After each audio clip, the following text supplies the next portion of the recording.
L'hôpital des petites peurs de la nuit. Dans un petit village niché au pied de la montagne bleue, il y avait un endroit que personne ne connaissait, l'hôpital des petites peurs.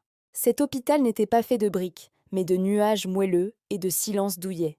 C'est là que vivaient des créatures très spéciales, invisibles le jour, qui s'occupaient des petites peurs que les enfants laissaient derrière eux quand ils grandissaient. Le chef de cet hôpital était un petit hibou très sage, appelé Docteur Chouette. Il avait des lunettes rondes et brillantes et une sacoche pleine de pommade au murmure doux et de sirop au rire. L'histoire commence avec un petit garçon, Léo, qui a laissé une peur terrible derrière lui. Non pas la peur des monstres, non. La peur la plus tenace, la peur du noir dans le couloir. Cette peur s'était accrochée à l'ours en peluche de Léo, Barnabé. Barnabé est arrivé à l'hôpital des peurs, complètement gris et tout raide. Il ne pouvait plus bouger ses pattes, ni cligner de ses yeux de bouton. C'était la pire maladie de l'hôpital. La peur chronique. Le docteur Chouette a examiné Barnabé. Ah, la peur du couloir de minuit. C'est une vieille maladie. Il a décidé d'envoyer sa meilleure infirmière pour guérir Barnabé. Une minuscule créature faite d'une seule mèche de laine rouge et d'un seul œil vert qui clignotait, Kiki-Mèche. Kiki-Mèche a pris Barnabé dans ses bras de laine et a entrepris un voyage étrange. Le voyage à l'intérieur de la peur elle-même. Ils sont arrivés dans la chambre de Léo, mais l'heure n'était pas bonne. Ils ont attendu minuit. Quand la lune s'est éteinte, la peur du couloir s'est matérialisée. Ce n'était pas un monstre poilu, non. C'était une grande ombre floue et gigantesque qui bloquait la porte. L'ombre floue ne faisait rien. Elle était juste là, silencieuse et immobile, ce qui la rendait encore plus effrayante. Barnabé a tremblé dans les bras de Kiki-Mèche. « Regarde-la bien, Barnabé, » a chuchoté Kiki-Mèche. « Qu'est-ce qu'elle fait ?»« Elle est grande, » a murmuré Barnabé. « Oui, mais est-ce qu'elle bouge ?»« Non. »« Est-ce qu'elle crie ?»« Non. » Kiki-Mèche a souri de son œil unique. « La peur, c'est souvent ça, Barnabé.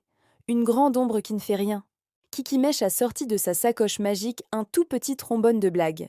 « Nous allons l'attaquer avec l'arme la plus puissante du monde, » a annoncé Kiki-Mèche. Elle a mis le trombone de blague à sa bouche et a joué la blague préférée de Léo, celle de la vache qui dit « me » au téléphone. « Poué poué, ha ha ha !» L'ombre floue a eu une réaction très étrange. Elle a frémi. Elle a diminué de taille, devenant juste une ombre normale de chaise. Elle n'aimait pas du tout le rire. Kiki-Mèche a continué. « Pourquoi les poissons vivent-ils dans l'eau ? Parce que s'ils vivaient dans l'air, ils s'appelleraient des oiseaux. » Ha ha ha ha ha ha, pouet pouet. L'ombre floue a paniqué. Elle a essayé de faire peur en se transformant en une pile de chaussettes, puis en une serviette oubliée. Mais plus Kiki-Mèche riait, plus l'ombre se rétrécissait. Finalement, la peur du couloir s'est transformée en une minuscule tache grise qui s'est enfuie par le trou de la serrure. Barnabé s'est senti plus léger. La couleur est revenue dans ses joues de peluche. Il a pu cligner des yeux.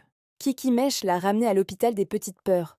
Le docteur Chouette a félicité Barnabé. « Tu vois, Barnabé, les peurs ne sont jamais aussi grandes que quand on les regarde seules dans le noir. Mais si tu as le courage de demander de l'aide, comme tu as fait avec Kiki-Mèche, ou si tu as une bonne blague sous la main, elles disparaissent. » Le docteur Chouette a donné à Barnabé une dernière chose, un petit sachet de poussière de rire. « Quand Léo aura peur, » chuchote cette poussière. Barnabé est retourné dans le lit de Léo, tout doux et tout chaud. Quelques jours plus tard, Léo a eu peur d'une araignée. Il a serré Barnabé. Barnabé a chuchoté à l'oreille de Léo le secret de la vache au téléphone. Léo a ri, et l'araignée est redevenue juste une petite araignée, pressée de faire sa toile. Depuis ce jour, Barnabé n'est plus jamais devenu gris. Il est devenu le super-héros de la nuit de Léo. L'hôpital des petites peurs n'est jamais vide, car de nouvelles peurs arrivent tous les jours. Peur du bruit du vent, peur de la fin du chocolat. Mais le docteur Chouette n'est plus inquiet. Il sait que la première étape pour guérir une peur, c'est de ne pas avoir peur d'en parler. Et c'est pour ça que la meilleure chose à faire quand tu as une petite peur, ce n'est pas de la cacher sous les draps, mais de l'éclairer avec une bonne question, un grand rire ou l'aide d'un ami.